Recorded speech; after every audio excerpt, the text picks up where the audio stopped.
YouTube, what's up, everyone? Look, Jay Claver, the same guy who's predicting, or I shouldn't say predicting, who's calling for a 4-digit XRP by the end of this year. Well, he was asked point blank, when's it gonna run? And instead of answering, he dodged the question. But it wasn't just a random skip. It was a calculated silence. Let's get into this.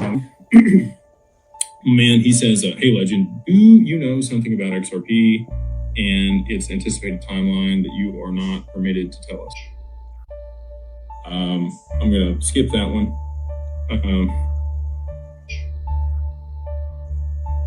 Appreciate the super chat, Zach. Hopefully, you're as excited as I am. But here's what people are missing here, right? So Jake wasn't avoiding the question. He was signaling. When someone in finance, especially someone dealing with institutional partnerships, skips over a question like, when will XRP run? That's NDA territory.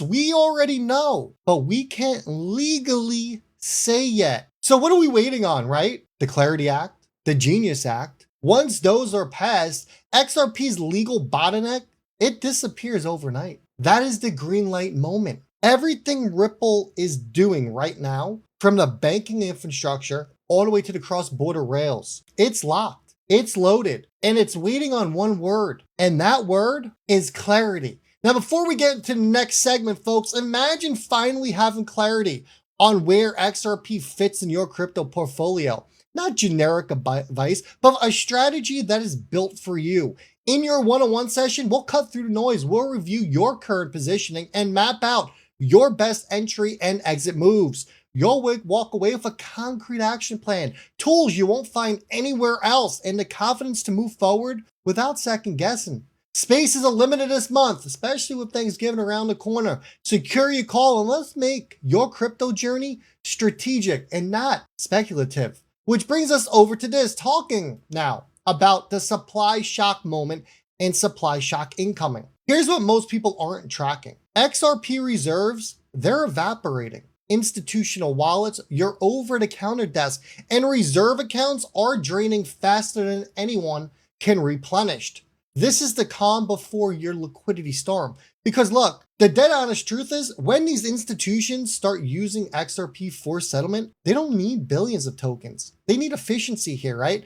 The fewer the tokens available, the higher the price has to go to move the same amount of global value. Let that sink in. I'm gonna say that again. The fewer the tokens available, the higher the price has to move in order to move the same amount of global value. Now, listen to Jake here talking about your supply shock. Seems like a hot topic amongst influencers the past few days has been XRP disappearing off of exchanges. Everything you've been mentioning, 50 to 100 bucks ain't so crazy anymore. You're the man. Appreciate that. People still doubt what I'm saying all the time. They doubt the domino theory. They're telling, well, what if this doesn't happen or what if that doesn't happen? Look, I would not continue to come on here and talk about it week after week, month after month, year after year at this point, if it wasn't a for sure thing, okay? Like, there's a reason that my thesis hasn't changed in 18 months about what's going to happen. So take from that what you will, but I have not lost any conviction about what's going to play out. And it's just been more and more vindicated. And all of the things that I've talked about over the past year and a half have slowly been coming to fruition. So hopefully that's enough credibility for you to believe that the rest of it will, and position yourself accordingly. Look, he says the best, I think, right? Pack your bags. This happens before you know it. He's not joking, because once these markets wake up, you won't get a second chance to buy XRP at a cheap price. Think about everything that's coming. The government shutting down. The SEC is going to go back to work. You're going to get 24, more than that. There'll be over 30 different XRP ETFs that are all going to come to life. You're going to see a rush of demand of people buying up these ETFs, which a majority of them are spot, meaning that the person issuing the ETF, they have to hold the XRP to back the money in that ETF. When all this comes together, what do you get? You get a supply shock.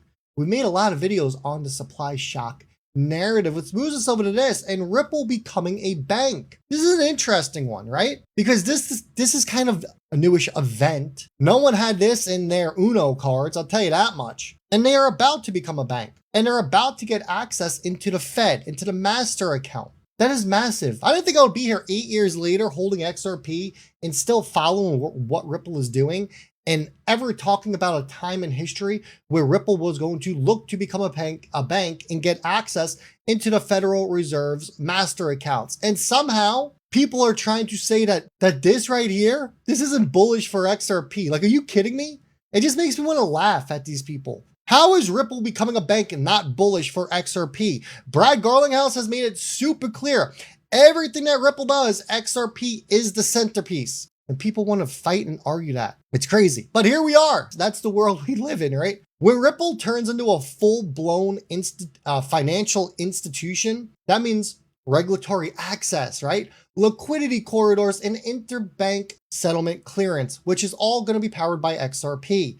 This isn't just a crypto startup anymore. I hope you realize that. They have graduated years ago. This is the evolution of money infrastructure, which brings us to this law, day 113 from Chad. Let me blow this up. This is where the timing, it just gets, it's super sketchy, super suspicious of how perfect it really is. So day 113 lines up with the end of the government shutdown, the launch of multiple spot ETFs, and the likely passage of the Clarity Act. Remember, we just heard at Ripple Swell, where you had the guy from the White House and Brad Garlinghouse asked him the question, and he stated, we will see clarity before the end of the year. And I want you to guess what's in the mix for all this. If you guessed XRP ETFs, well, you guessed right. Mark my words on this one, okay? These XRP ETFs will be the biggest ETF debut in years. Most likely history. Bitcoin's old news. Ethereum's already priced in. No one really cared about the ETH ETF, to be honest with you.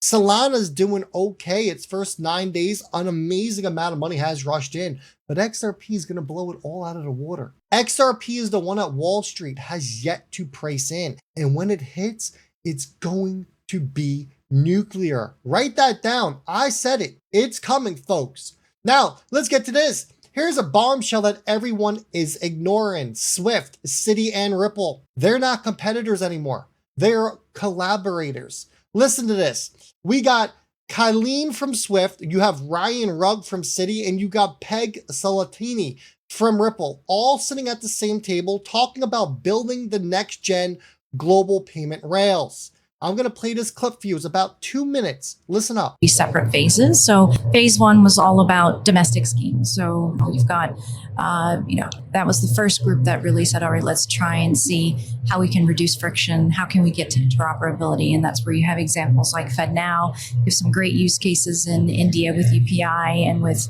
PIX in Brazil. Then the next phase was really about countries coming together. So inter-regional and really discussing how do we hook up our domestic schemes together in a cross-border aspect. And there you have things like Luna in the Middle East, and you've got BRICS. And then the third phase, which definitely is very much in its infancy, it's intra-regional. And this is about different regions coming together and talking about how do we connect up together to get to interoperability. And there you've got IXB and Nexus as some examples. And you're constantly seeing different groups in APAC and the Middle East pop up in the news. So at Swift, we're super interested about the cross-border aspects of phase 2 and phase 3. We want to make sure that the industry isn't creating too many digital islands. We want to be the network of network. And of course, we're very agnostic as to the form of money and what that's going to take and the actual systems or mode of moving it around. And we really want to focus on interoperability between existing and emerging networks or across asset classes. So we really try to keep up to date what's happening in the market to make sure that, whether we are participating and supporting different initiatives where possible, we do our own experimentations. And you're absolutely right. So we talked with Pega. Now you can see it goes through the slide. We're not going to listen to the rest, but look, Swift said that it is cooperating now. It is no longer competing. That means the old guard here, Swift, your banking elite, Citi, who was at Swell, and the blockchain disruptor, Ripple, they're all now fusing. They're all meshing, folks. So sorry to Solana, Bitcoin, your maxis, but the adults are speaking. The future is multi-chain. And XRP is at the center of that, which brings us to this. This is the part where the math makes your jaw drop. The more XRP's value increases, the more efficient it becomes, the more liquidity it absorbs, the more demand that it attracts, and the cycle keeps feeding itself. But here's the kicker, because XRP doesn't work like Bitcoin or stocks. It's not about speculation. It is about utility. Each XRP is divisible by 1 million drops. So even at 10,000 per coin, it's still functional, still usable for settlement, which is key. If XRP is going to move 1% of global liquidity, it mathematically has to be worth thousands per coin. That is not hopium. That's physics, everyone. The global FX market, it does 7 trillion a day. Derivatives over 600 trillion. Cross-border payments 150 trillion a year. If XRP even touches a fraction of that, this number, it goes insane. And that's before you factor in fractionalization, liquidity scaling, and institutional lockups. XRP, it was built to be scarce and at the same time, infinitely divisible. That's why its price, it can rise indefinitely without breaking its functionality. Look, utility determines price, not hype. And that is the dead honest truth about it. Utility will determine this price of the asset and not hype, not news, not CNBC, not Jim Cramer.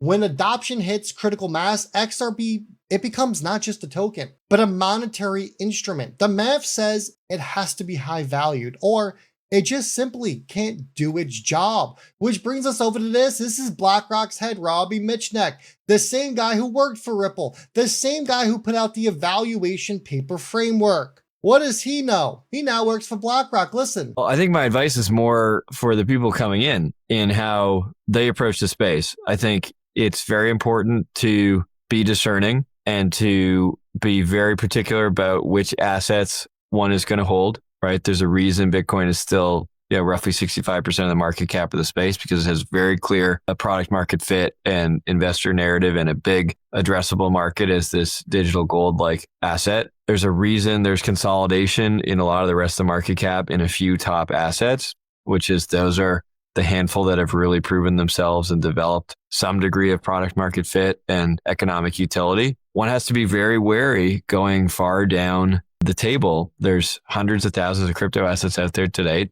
The vast majority of those are or will be totally worthless. And so investors have to be careful around that. And they also, I think, should be wary around trading on a short-term levered basis is a tough game a lot of times in the crypto space. And I think the people who've done the best in this space have taken a much more long-term fundamental view and understood that you have to be patient and you have to understand that there's volatility in the space and there will be cycles. Look, do you think BlackRock is waiting around while the retail crowd is arguing on Twitter?